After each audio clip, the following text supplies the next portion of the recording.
Welcome to Facts TV News, where everything is true. Jamaican news in review. Son on the run after setting Stonehill house on fire.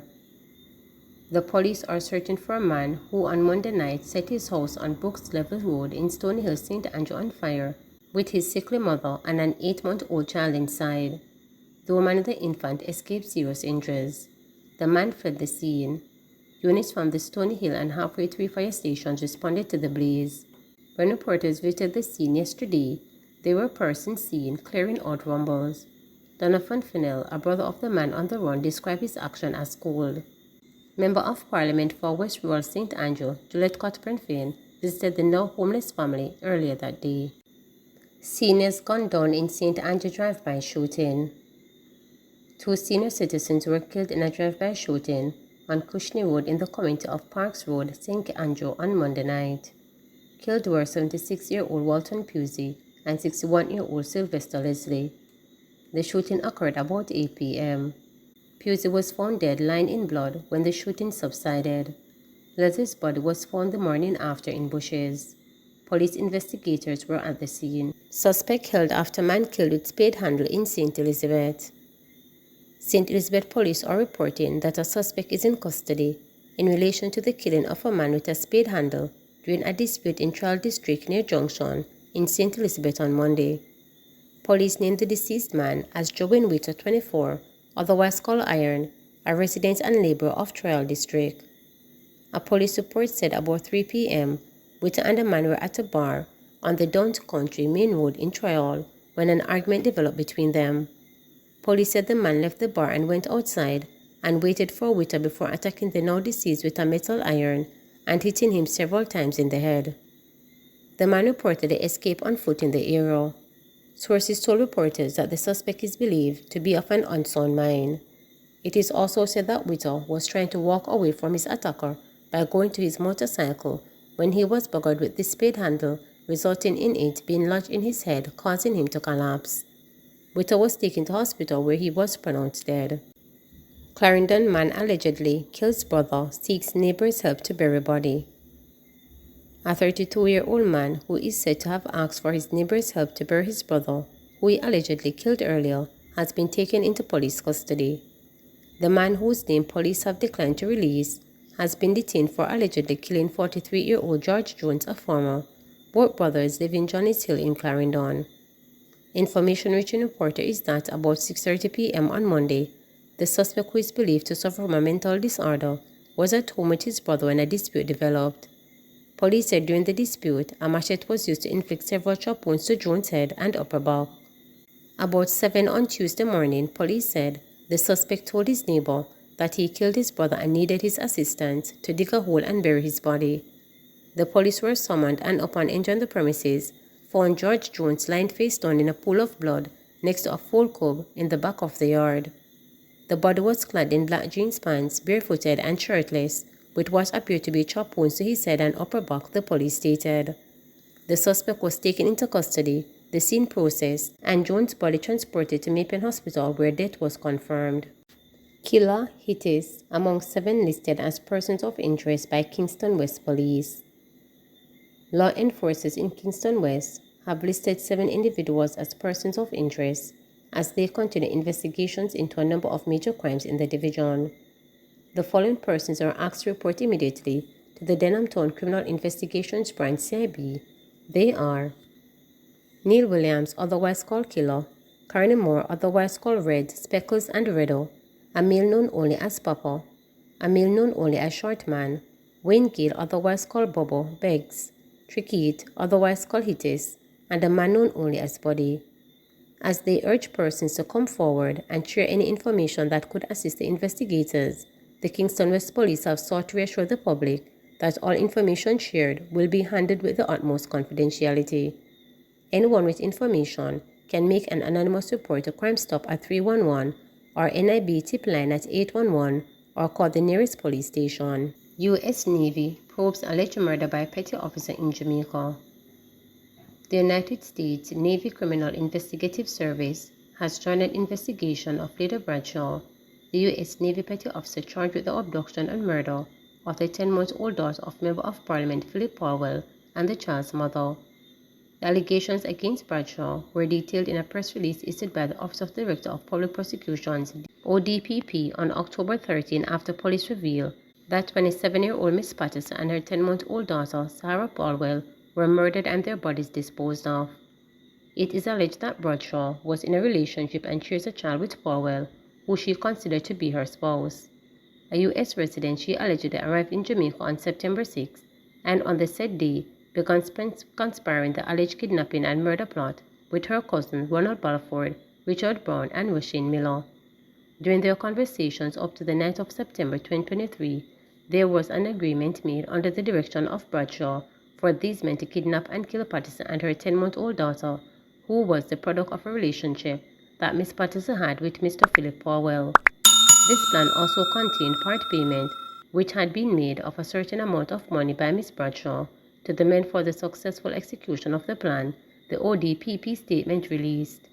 It is further alleged that on September 9, Patterson and her 10-month-old daughter were taken from their home at Gilmore Drive in Kingston by Bradshaw in a tinted SUV. The mother and child were subsequently delivered to men, including two of Bradshaw's co-conspirators in St. Andrew. In addition, Richard Brown, otherwise called Richie, of a Kingston address, Roland Balfour, a 38-year-old assistant graphic designer, also of Kingston address, and Washington Miller, a 29-year-old air conditioning technician, are the other three facing kidnapping and murder charges. The ODPP said the capital murder counts against Bradshaw are based on the allegations of a contract for hire arrangement where she allegedly paid persons a sum of money to kidnap and murder Miss Patterson and her daughter, contrary to Section 21E I of the Offensive Against the Person Act. On September 9, Powell had confirmed reports that his 10-month-old daughter and the mother were missing. Powell said the two were seemingly abducted from their home at Gilmore Drive, Kingston 20, on the morning of September 9 and have not been seen or heard from since. Gang feud behind triple murder in Dunkirk, stated police. The police say a gang feud is behind the murders of three men on the Bury Street in Dunkirk in eastern Kingston. Commander of the Kingston East Police Division, Senior Superintendent Tammy Chambers, says the incident happened around 10 a.m. It's a gang conflict in the air with the men from 110, the Black Street Gang. There is an internal conflict going on. Chambers said the police are following several leads in their investigation. The police have so far identified one of the men as Shaggy. According to preliminary reports, men traveling on a motor car opened fire on persons who were sitting on a refrigerator along Bury Street. After the shooting ended, three men were seen suffering from gunshot wounds all over their bodies. They were later pronounced dead. Dunkirk is also known as McIntyre Villa. The incident came almost 3 days after Commissioner of Police Major General Anthony Anderson led a tour of sections of Dunkirk and other areas of the division. The incident is the latest in a series of individual shooting events that have resulted in multiple fatalities. Latest police data showed 1,038 murders in Jamaica for the period January 1 to September 30 this year, a 12% dip when compared with the similar period in 2022. Portland police successfully apprehend Haitians. A quick response from the Portland police had led to the apprehension of a large number of Haitians who reportedly fled their island location at the Long Bay Beach on Sunday in an apparent attempt to elude the law. Police sources say they were alerted by residents in Long Bay that several Haitians were seen making their way from an 18-foot sailboat with bags and other personal items.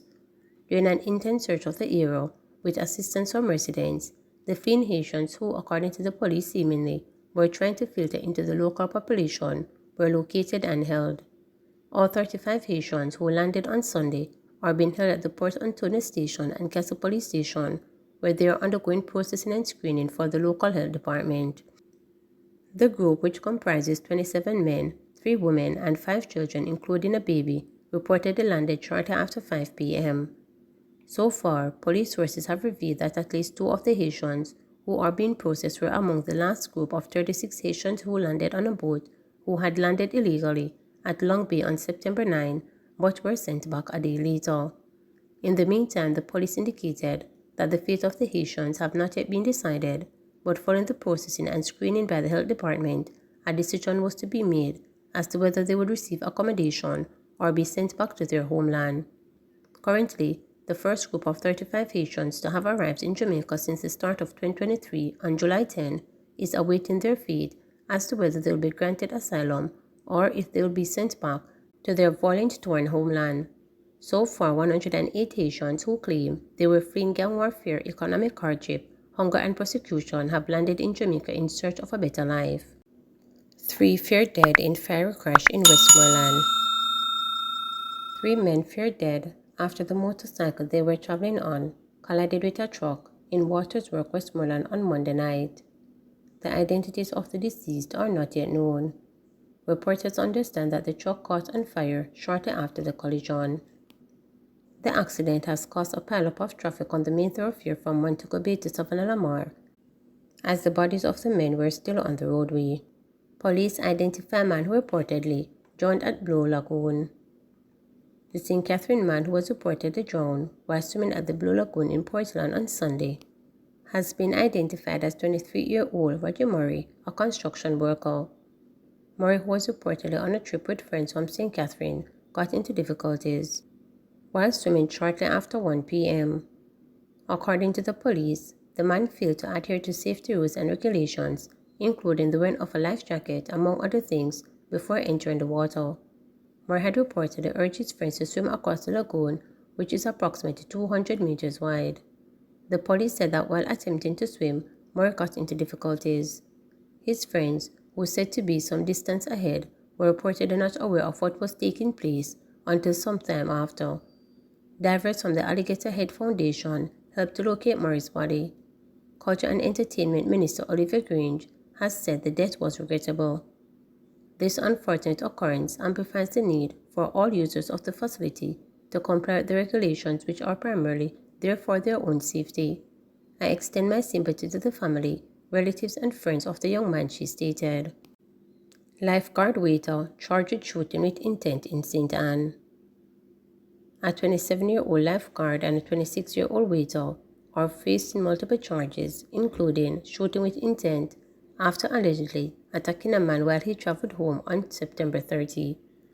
According to reports from the St. Anne Police, Paul Barnett, otherwise called Reptile, and Marcus Sims, both of Miami Bay addresses, launched an attack on an identified man, causing an injury to his head. It is reported that one of the men used his firearm to hit the victim before opening fire at him. He managed to escape his attackers and filed a report. During a specialized operation in the parish on Saturday, October 14, Barnett and Sims were apprehended. They have been charged with shooting with intent, possession of a prohibited weapon, and unauthorized possession of ammunition. Their court dates are being finalized. Please remember to subscribe, like, share,